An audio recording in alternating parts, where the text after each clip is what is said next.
Good morning, everybody. All members of the Fair Planning Committee are participating virtually. For virtual meetings, commission members will be muted until asked to be heard. At that time, they will be recognized and will be unmuted. When there is a vote, it will be necessary to take a roll call vote. A commission member will be recognized and will raise their hand and state their vote. Today's meeting is a public meeting. Citizens can listen to the meeting if they contacted the city manager's office to make the necessary arrangements. The meeting also will be live streamed on the city's YouTube channel, and a recording of today's meeting will be available by Friday, February 18th, 2022 on the city's website. And now I think we'll need to start with roll call attendance. Rachel Barron. Here. Odell Cheek. Carrie Collins. Willie Cumbo. Sophia Griggs. Kathleen Garber. Present. Kim Gressley. Here. Joseph Hamby. Here. Karen McHugh. And Anthony Tang. Here. Thank you. Perfect. So the first item on the agenda is the approval of the minutes for the September 9th, 2021 committee meeting, which was sent to you in the information that Rachel sent over last week. Do I have a motion to approve? I'll make the motion. Thank you, Joseph. Is there a second? Second. With someone. It's either Kimberly, Karen, or Rachel. Second. We'll say Karen. Karen. Thank you. We'll do a roll call vote. Anthony. Yes. Karen. Joseph. Yes. Rachel. Yes. Kim. Yes. And Kat. Yes. Thank you. Second item is the approval of the minutes for the November 8th, 2021 committee meeting. Is there a motion to approve? Move. Thank you, Karen. Is there a second? Second. Thank you, Rachel. And we'll do another roll call vote. All right. Anthony. Yes. Karen. Joseph. Yes. Rachel. Yes. Kim. Yeah. And Kat. Yes. All right. Minutes are approved. And then the next item is the 2022 Carolina Fair Classic Fair entertainment contracts. I think Rachel sent that over in the action request form. As you can see, we do have quite a few entertainers that are coming back. We have Animal Cracker Conspiracy, that's a strolling act for $11,000. JM Motorsports, our demo derbies, those 4 nights, that is $28,800. Salem Candle Works in the Village, they're coming back for $500. One of our new acts this year is Cowboy Circus. They'll be located on the grounds. That is a self-contained kid ranch. Danny, we met him out in San Antonio, and he's got great personality, involves kids with all the entertainment. It's sort of like a little mini kids rodeo, and it incorporates a lot of educational and fun, roping tricks, things like that for him. That's for $11,000. Sky High Scholar is coming back this year for $8,500. Buford Bear and his miniature truck, also coming back for $9,000. Rock and Circus, Shane here was with us for the first time last year, had a lot of great response. He's changing up his act a little bit to include more.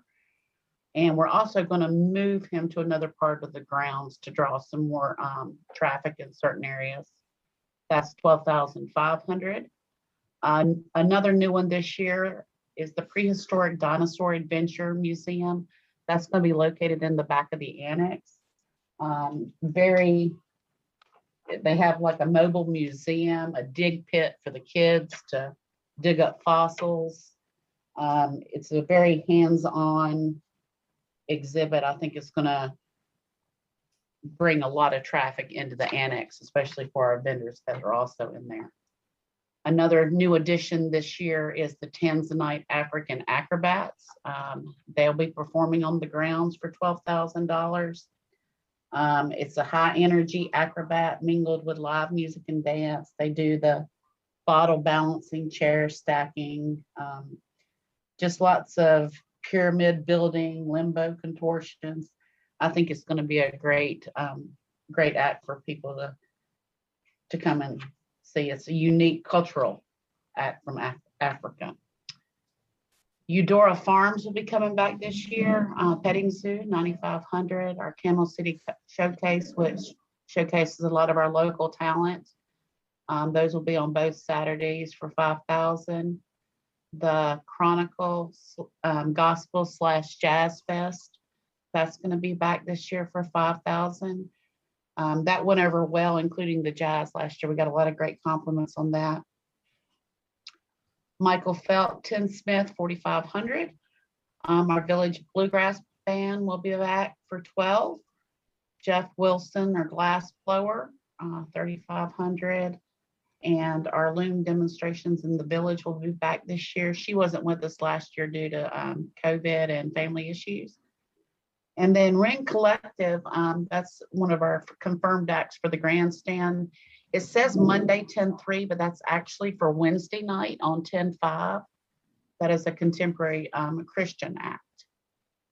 And as you can see by the stars, everything over the 5,000 mark will be recommended to the Public Assemblies facility. And I guess y'all get to approve everything 5,000 and below. Does anyone have any questions on the acts that I've went over so far?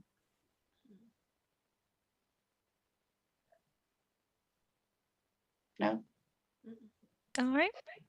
If there are no questions, is there a motion, I guess kind of a combination, motion to approve the ones we can't approve and motion to recommend to the Public Assembly Facilities Commission the ones that are above our budget limit?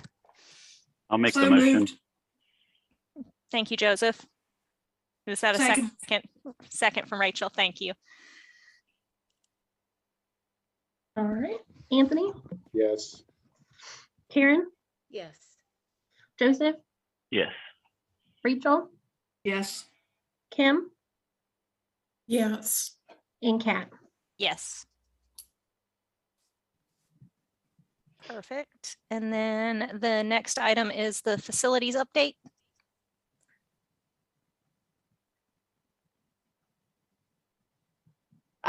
Well, I can take part of this. As some of you may have known, some may not. Back on January the 3rd, we had a windstorm come through here. It caused quite a bit of damage in the area around us, and also pretty much ripped off our entire grandstand roof. We are in the process of working with our departments in the city, and this will be the insurance claim adjusters. So quite a bit of damage, a lot of water damage. Lights were ripped off the roof, speaker horns. We are in the process of getting a lot of quotes together for that. That's going to be a huge undertaking, and I'm just keeping my fingers crossed that we can get the supplies in to at least get our grandstand back to normal before the fair and the events that we use it for during the summertime. Robert, do you want to expand on that any, or does anyone have any questions? Is the plan to kind of just reconstruct it as it was? Are we taking this opportunity to make some improvements, knowing that it was not in the best condition maybe before the wind struck it, but. Right. We've had a lot of our requests have been, we're upgrading all of our utilities, as that was pretty old and outdated, and most of it did get damaged from all the water that came in. So right now there is no power to the building. That would have to be replaced. Of course, all the speakers and lighting on top of the grandstand on both sides, and even some of the lighting inside. We do use the under part of the grandstand for storage. which would keep a lot of our electrical supplies and other equipment. So my maintenance guy, Smith, he is getting together a list of all of that damage and what was damaged. And we're getting that to our insurance adjuster to figure out, I guess, total cost, what the rebuild will be. The roofing, that's going to be a big part of it, seeing as how some of the roofing materials are very hard to come by right now. So we're just I'll keep you updated as we go along through this process. Gotcha.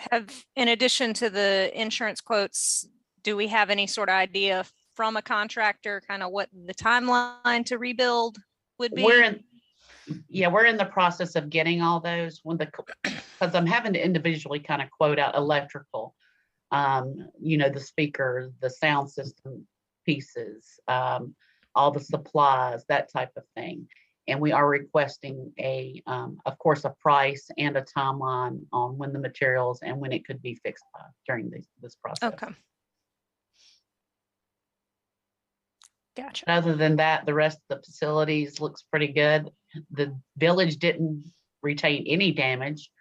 I was surprised that from the amount of damage we had from the grandstand, I just knew something else would have been ripped off, but it was pretty centralized.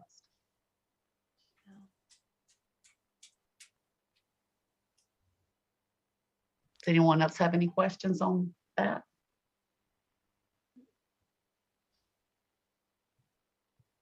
Do you have any other facility updates, Robert?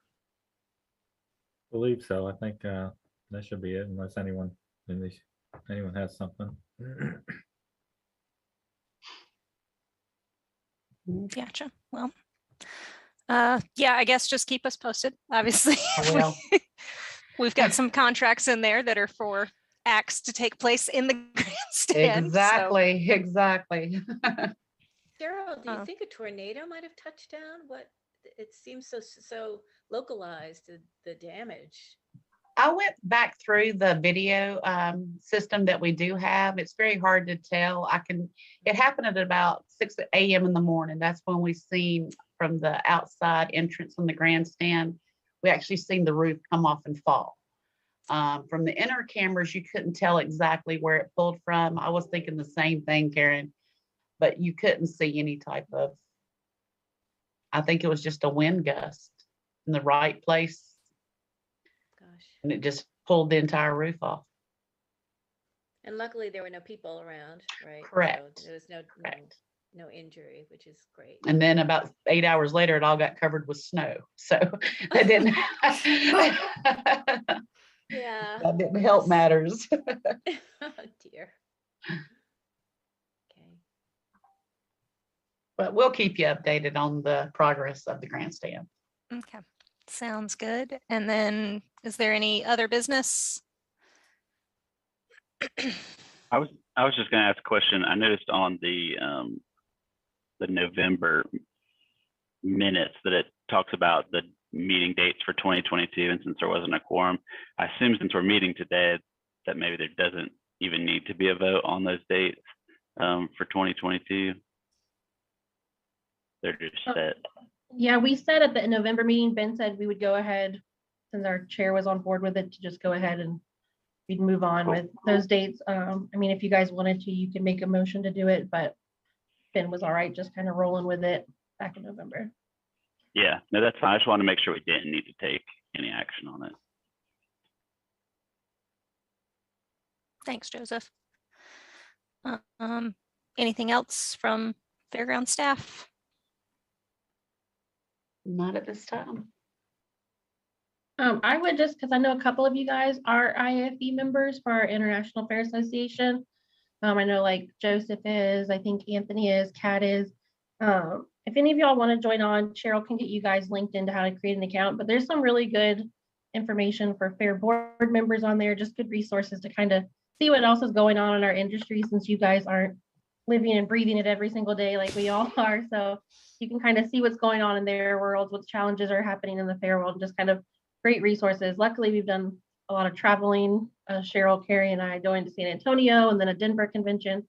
So we're kind of getting to meet these really good contacts, but we're hearing what struggles they're having with their earlier fairs. So then hopefully our fairs and everything will run a lot smoother and learning from those. And so it'd be a good resource for you guys to kind of loop into all of that as well. Yeah, if you can send us the link, that would be great. Yeah, Yeah, I would would like just to have like it to- too. Sorry. Thank you. Rachel, if you can just get me a list of everyone, I can go in and add them. I just need their email address Okay, so I can perfect. set Yeah, up the, I'll get that sent over. and that way you'll receive emails from them on notifications for different news articles and what's going on in the industry. Yeah, I've definitely enjoyed reading the newsletters I've gotten and kind of following along on what's happening with fairs across the country. So It's amazing how different we all are and how we Mhm. run things differently. It gives you a good view on larger fairs and the small ones. But even with that said, some of the things that is a constant for all of us across the board, like the industry is really struggling with getting help to help run rides or concession stands for that matter. And I've already spoken with one of our concessionaires that's here at the State Fair in Florida, who's struggling with the H-2B, bringing in, labor from other countries and the hardships that they have endured with that. So it kind of helps you get into the background and the behind the scenes of things and why, like this past year, some of our people they've been with us for years couldn't attend this past fair because they did not have that labor to help them make it. So, IAFE talks about those kind of things too. And I think they've become something to be very knowledgeable about. And that way, you can see how you feel about it and where you stand and reach out to those legislatures if you so choose to help try to support those issues. there's definitely a lot of moving pieces behind the scenes that Yeah. many people are unaware of. And Yeah. they think folks just show up and the rides are there and you're going to go to the fair and it happened. So Yeah, this was actually one of our concessionaires, and she last year got 10. She was approved for 10 visas, and they paid for those visas for those employees and paid for them to get here to the United States. And then 8 of them just, I guess, got here and ran with the money kind of thing. So she only had 2 workers that she was actually able to use. Wow. And she was not able to make our fair this past fall. So just a lot of things that go on behind the scenes. I don't fully understand it. And that's actually one of the things that they're going to be discussing in this conference that we're down here for. So I'm looking forward to being able to go into that and maybe understand a little bit better. that's very helpful. Thank you, Carrie. If there's no other business, our next meeting will be on Monday, April 11th. The location and the time, I believe, are to be announced dependent upon current COVID restrictions and safety protocols by the city. So be on the lookout for an email. I'm sure Rachel will send us an update as soon as it's available. And if there's no other business, the meeting is adjourned. Thank you all very much. Bye, everybody. Bye. Thank you. Thank Take you. care.